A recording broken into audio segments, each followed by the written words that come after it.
gentlemen, thanks for joining me. It's Saturday, which means it's decision-making day, and it hasn't been harder so far this season as the bye-apocalypse strikes.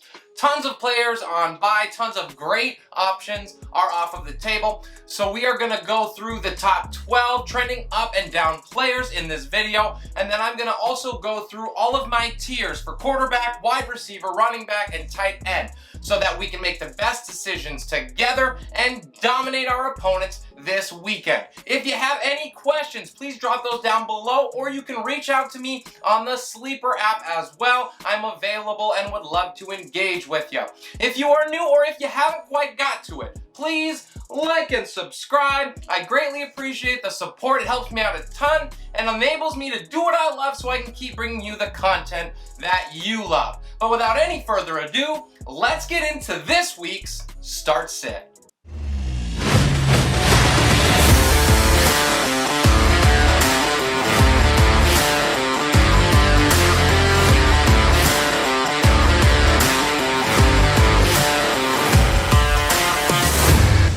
The first and only quarterback that I'm going to hit heavy on is Arizona Cardinals quarterback Kyler Murray. And this is nothing to do with Murray as the player. He's been great this year. Arizona is going to score an absolutely monstrous amount of points in this game against the Texans. However, I just don't think the Texans are going to ever threaten in this game. I'm not sure it's going to be close at all. It could be 2 or even 3 scores early in the first half. And so Arizona's probably going to rely on that running game really heavily. I think that might actually be the game plan going into it. And so while Murray may have an efficient day, he may not see the amount of touchdowns and volume that we would hope for in a top 5 play. So I bump him just outside of that. I'm not sitting him. I'm not worried about him too much, but I'm just taking him out of that super elite top tier territory for week 7. We're now going to walk through quarterback tiers, and there are 5 of them in week 7 that we want to discuss. The top tier, the studs, start with Patrick Mahomes against Tennessee. Kansas City has to win this game. Mahomes is hearing the chatter, and I think that he is going to come out firing against the Titans on the road. Next up is Lamar Jackson against Cincinnati, and if he wants to remain the front runner in that MVP conversation, these are the type of matchups you want to win. I think he does great here. At 3 is Matthew Stafford, and this is pretty simple for me. Revenge is a dish that is best served with over 300 yards and 3 touchdowns. At 4, it is Aaron Rodgers against the Washington football team. I don't think the Pack really need to throw a bunch in this game, but I think they will as they dominate Washington. And the final player in our first tier of quarterbacks is Tom Brady against Chicago. Our second tier starts with Kyler Murray against Houston. Like I said, he's going to be efficient. He just may not blow up. At 7, it's Jalen Hurts. He goes on the road to face the Vegas Raiders. At 8, we have Joe Burrow against Baltimore. Now, this is a tough matchup for him. I think he rises to the occasion enough where you will not worry about starting him. We move now to tier 3, and that starts with Ryan Tannehill. This is all about the volume against Kansas City. There's going to be a ton of points scored in this game, and you can sign me up.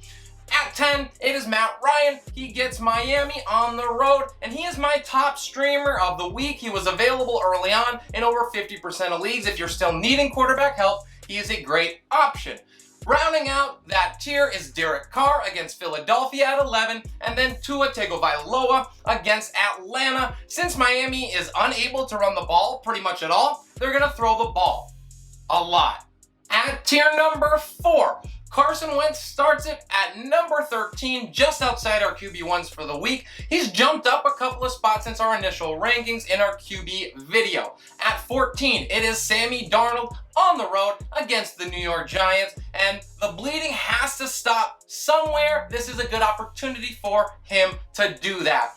15 is Justin Fields against Tampa Bay. I don't have a ton of confidence in him, but Tampa Bay doesn't have a lot of confidence in the secondary, and he should be just okay here. Rounding out the top 16 is Jameis Winston. He goes on the road to face Seattle. Now, there's some risk here because I don't know if Seattle can score more than 10 points in this game. So Winston may not have to throw it a lot. It could be a super heavy usage game for Alvin Kamara. However, the options are getting thin, and I think 16 is a decent spot for Winston. At 17, it is Daniel Jones against the Carolina Panthers. And at 18, it is Taylor Heinicke against the Green Bay Packers. He has struggled mightily in the last couple. I think he gets on track at least a little bit in this one, as they are going to be behind against Green Bay and really have to air it out plenty to try to keep pace. The final tier of our quarterbacks starts with Jimmy Garoppolo against Indianapolis. He should be a safe floor play this week, not a ton of upside for him, however. At 20, it's Mac Jones against the Jets. And while the New England Patriots probably don't want him to pass much, options are very thin. At 21, it's Jared Goff against the Rams. He should probably struggle, but the volume is going to be there, and he's going to have to try to catch up with the high-powered Rams. And then finally, the last player on our list is Geno Smith against New Orleans. And Seattle doesn't want him to pass much, but options are thin. We now move to our running backs, and there are 6 of them that we have to discuss. A lot of movement in these rankings as we head into the weekend. We'll start with Chase Edmonds in the desert. And Edmonds has been limited in practice and on the field over the last couple weeks, dealing with that shoulder injury. Now, this is part of the reason why I have sank down Kyler Murray a couple spots. He is fully healthy and coming in without an injury designation, so owners can be confident starting him as a high-end running back 2. We have him as RB13 on the week. He should see heavy usage in what is going to be a positive game script for him. This is also the reason that we moved down James Conner a couple spots. I think there's touchdown upside and boom potential for Chase Edmonds in week 7.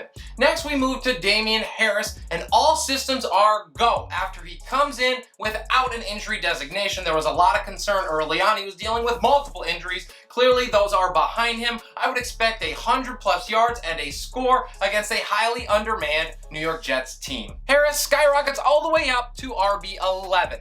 We move now to Khalil Herbert, the Chicago running back, and with Damien Williams unable to even return to the team facilities until Saturday, it seems really unlikely that he is going to play, and even if he does, it seems even more unlikely that he's going to have much of an impact in this game. That makes it a almost certainty that we're going to see plenty of usage and work for Khalil Herbert as the team's lead back. And although this is an absolutely brutal matchup against the Bucs, we know that they want to continue to rely on the run to keep pressure off of Justin Fields. I think that puts Herbert in RB2 territory regardless of the risks. This next back has a really tough situation. It's Alex Collins for Seattle, and he still is yet to practice this week. It is a terrible sign for desperate owners during this bye-apocalypse.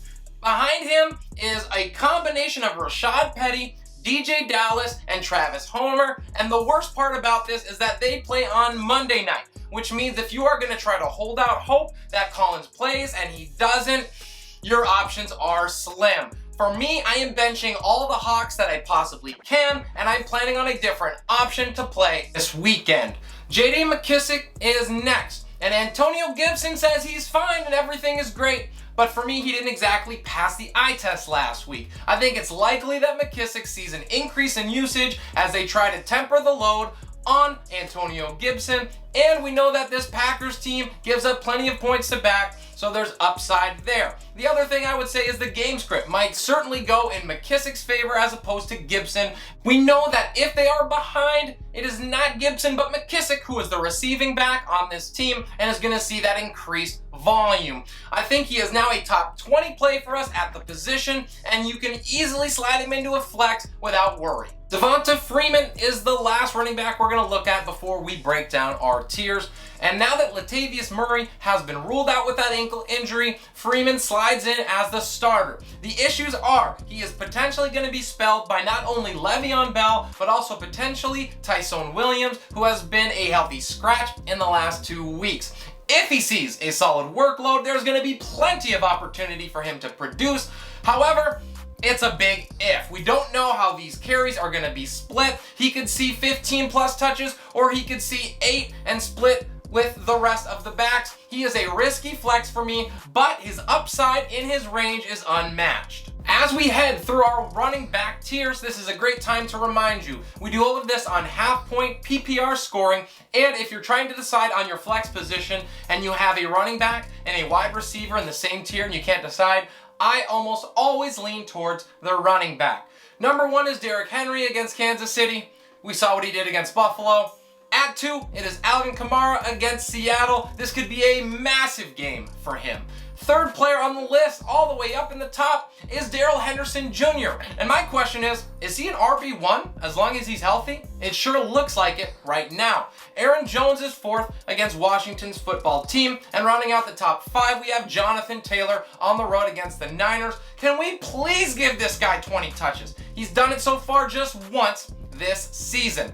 At 6, it's Joe Mixon against Baltimore. They're going to need to rely on him heavily as they are more susceptible to the ground, are the Ravens, than through the air. And then rounding out our tier 1 list, at 7 is DeAndre Swift on the road against the Rams. His passing game usage will help him significantly. In our second tier, it starts at 8 with Leonard Fournette against Chicago. And at 9, we have Chuba Hubbard on the road in MetLife against the Giants. I think Chuba will roll in this one. Rounding out the top 10 is Josh Jacobs against the Philadelphia Eagles. At 11 and skyrocketing in our rankings is Damian Harris against the Jets. This is an awesome matchup for him.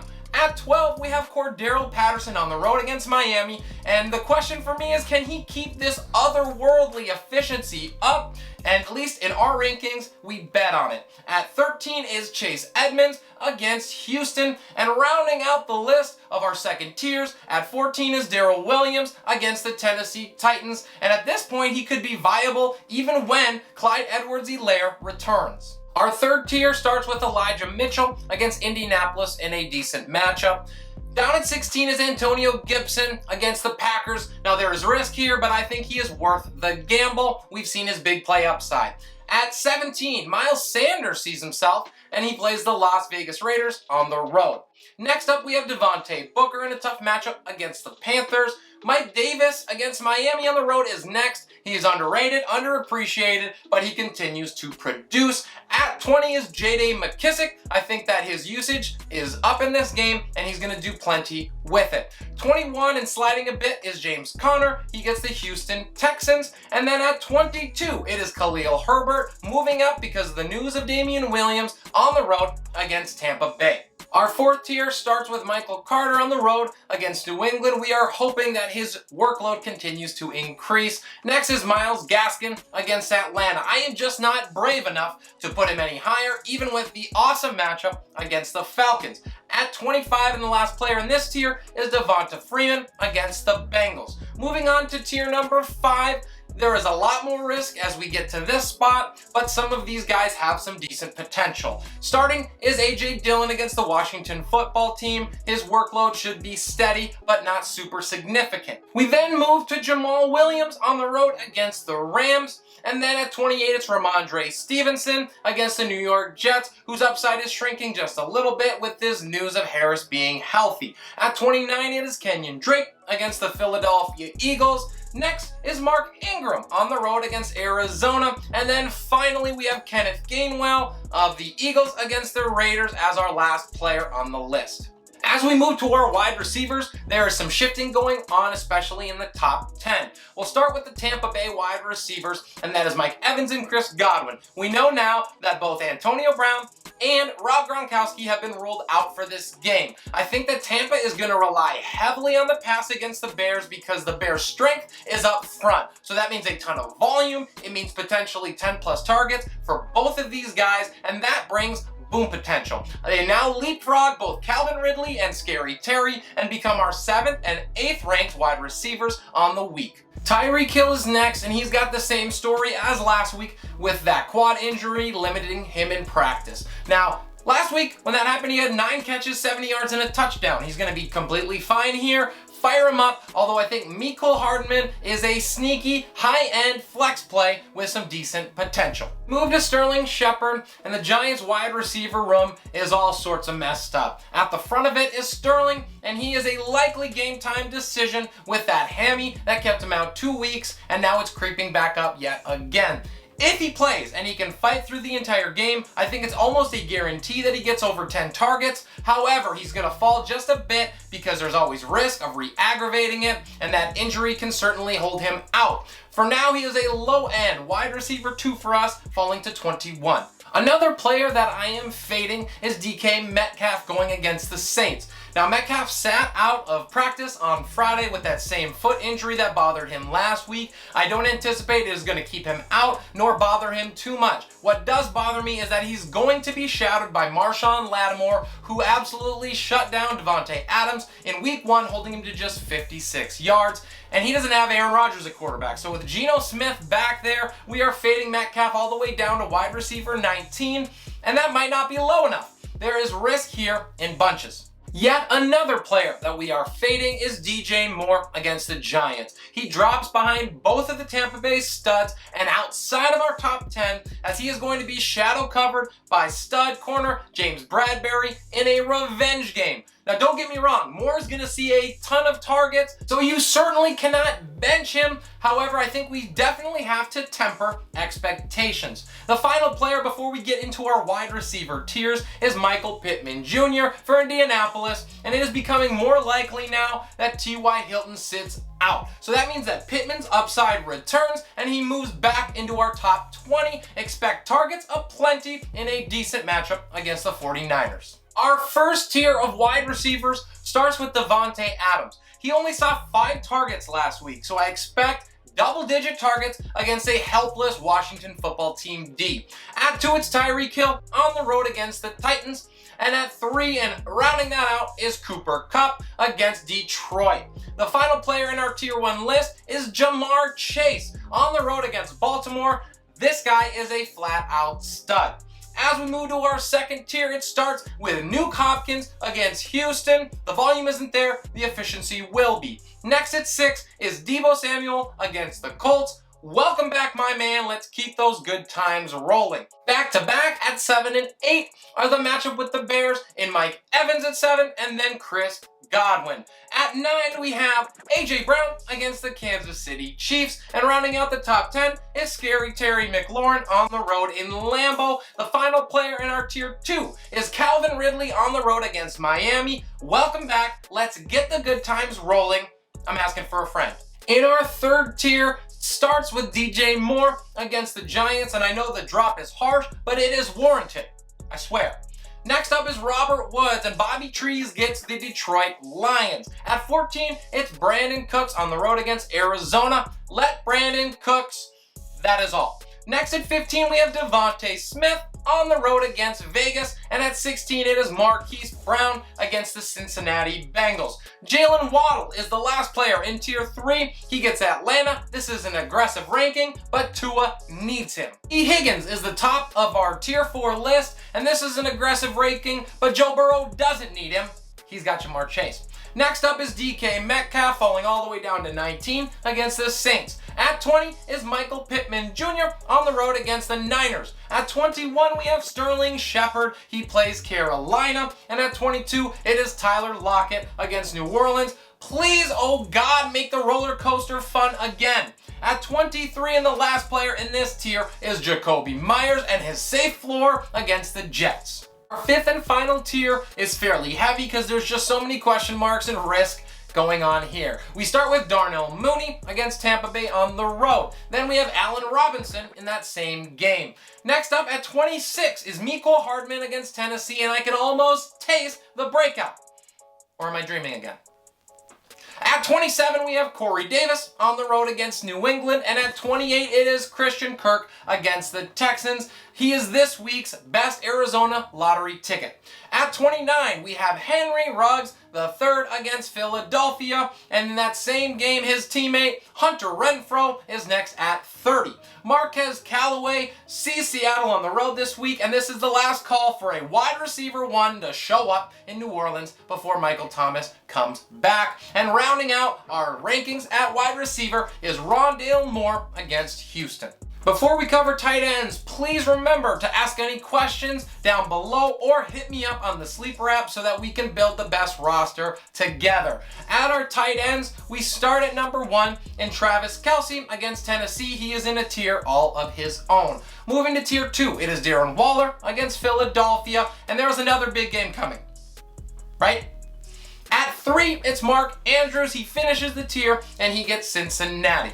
Our third tier starts with Mike Gesicki at 4 against Atlanta. At 5, we have Kyle Pitts going on the road to Miami. And at 6, it is TJ Hawkinson against the Los Angeles Rams. The final player before we get into our dart throws is 7 in Dallas Goedert at Las Vegas. It is time to put up or shut up, my friend.